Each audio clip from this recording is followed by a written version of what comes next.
Assalamualaikum warahmatullahi wabarakatuh. Bismillahirrahmanirrahim. Alhamdulillahi rabbil alamin. Allahumma salli ala Sayyidina Muhammad wa ala ali Sayyidina Muhammad. Rabbi syrah li sadri wa yassir li amri wahlul 'uqdatam min lisani yafqahu qawli, amma ba'd. Sahabat YouTube dimanapun Anda berada, semoga Allah Subhanahu wa Ta'ala mengampuni dosa kita semuanya. Yang sakit semoga Allah segera menyembuhkan, penyakit zahir maupun batin, sehat jasmani dan rohani.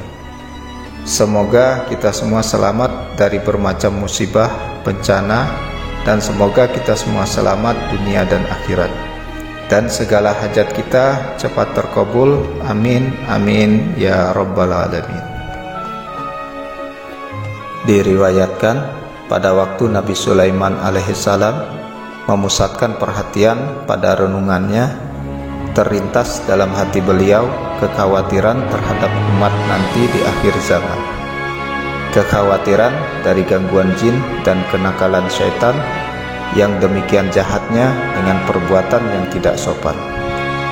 Tiba-tiba terdengar suara dari alam gaib, sabda Allah Subhanahu wa Ta'ala, "Kamu jangan khawatir, sebab nanti akan lahir nabi penghabisan, yaitu Nabi Muhammad SAW, dan di antara salah seorang anak cucunya ada yang bernama Abdul Qadir, dan ia akan diberi kekuasaan menguasai jin dan syaitan. Tidak ada jin dan syaitan yang tidak tunduk kepadanya." Salah seorang ulama Baghdad meriwayatkan bahwa di Baghdad ada seorang ulama, seusai sholat Jumat berangkatlah ia diiringi para santri-santrinya berziarah ke pemakaman. Di tengah perjalanan ia menemukan seekor ular hitam yang sedang melata. Dipukulnya ular itu dengan tongkat sampai mati. Setelah ular dibunuh, langsung saja alam sekitar daerah itu diliputi kabut kelam dan menjadi gelap. Para santrinya tambah terkejut karena gurunya mendadak hilang. Mereka berusaha mencari di tiap-tiap tempat, namun tidak ditemukan. Tiba-tiba gurunya muncul kembali dengan pakaian serba baru. Mereka heran dan segera menghampiri gurunya. Sambil menanyakan kejadian yang dialaminya, kemudian diceritakannya bahwa asal kejadian itu begini permulaannya. Tadi waktu cuaca gelap, aku dibawa oleh jin menuju sebuah pulau. Lalu aku dibawa menyelam ke dasar laut menuju suatu daerah kerajaan jin, dan aku dihadapkan kepada sang raja jin. Pada waktu aku bertemu, ia sedang berdiri di atas singgasana mahligai kerajaannya. Di hadapannya membujur sesosok mayat di atas panca persada yang sangat indah bentuknya. Kepala mayat itu pecah, darah mengalir dari tubuhnya. Sejurus kemudian, sang raja jin bertanya kepada pengawalnya yang membawa aku, "Siapa orang yang kau bawa itu?" Para pengawalnya menjawab, "Inilah orang yang telah membunuh putra tuanku raja." Lalu raja jin menatap tajam kepadaku dengan muka marah. Wajahnya merah padam, dengan geramnya raja jin menghardikku. "Mengapa kamu membunuh anakku yang tidak berdosa? Bukankah kamu lebih tahu tentang dosanya membunuh? Padahal kamu katanya seorang ulama yang mengetahui masalah-masalahku." Dia berkata dengan suara lantang, muka berang menakutkan. Segera aku menjawab, menolak tuduhan itu. "Perkara membunuh anakmu aku tolak. Apalagi yang namanya membunuh, bertemu muka pun aku belum pernah." Raja jin menjawab, "Kamu tidak bisa menolak. Ini buktinya, para saksinya juga banyak."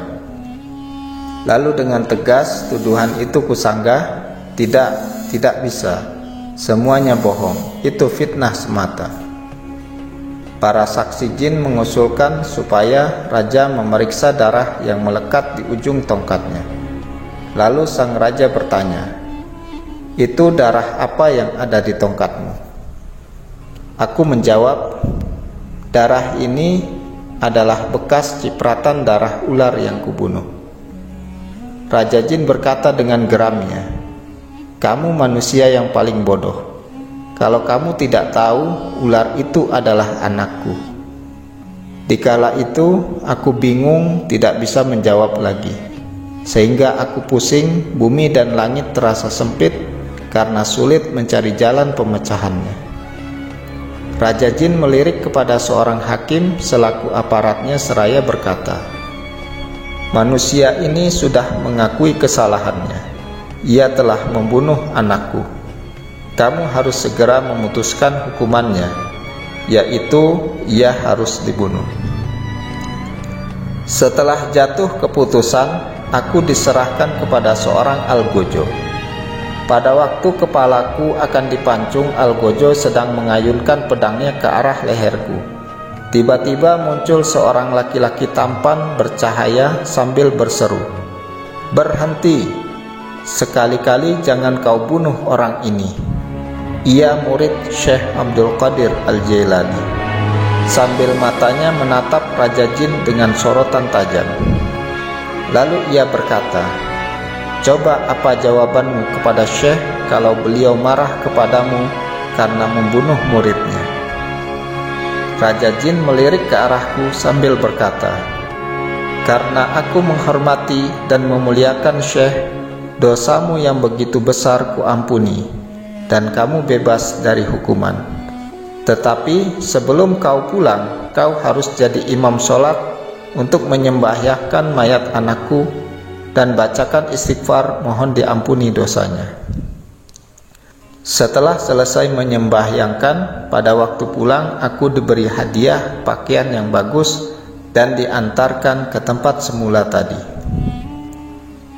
Syekh Jalal Al-Bukhari meriwayatkan, barang siapa yang diganggu atau kemasukan jin supaya dibacakan ke telinga orang itu bacaan, "Ya Hadratas Syekh Qutubul Alamin Muhyiddin Abdul Qadir Al-Jailani," maka insyaallah ia akan sembuh. Dan barang siapa merasa takut dari gangguan orang jahat atau musuh, maka ambil segenggam tanah hitam dan baca nama Syekh Abdul Qadir pada tanah itu, lalu sebarkan ke arah yang ditakuti, maka insyaallah akan terpelihara dari kejahatan. Barang siapa yang mendapat kesusahan hidup lalu ia bertawasul kepada Syekh Abdul Qadir, Allah akan mengganti kesusahan dengan kesenangan dan kesulitan dengan kemudahan. Wallahu a'lam bishawab, wabillahi taufiq wal hidayah. Assalamualaikum warahmatullahi wabarakatuh.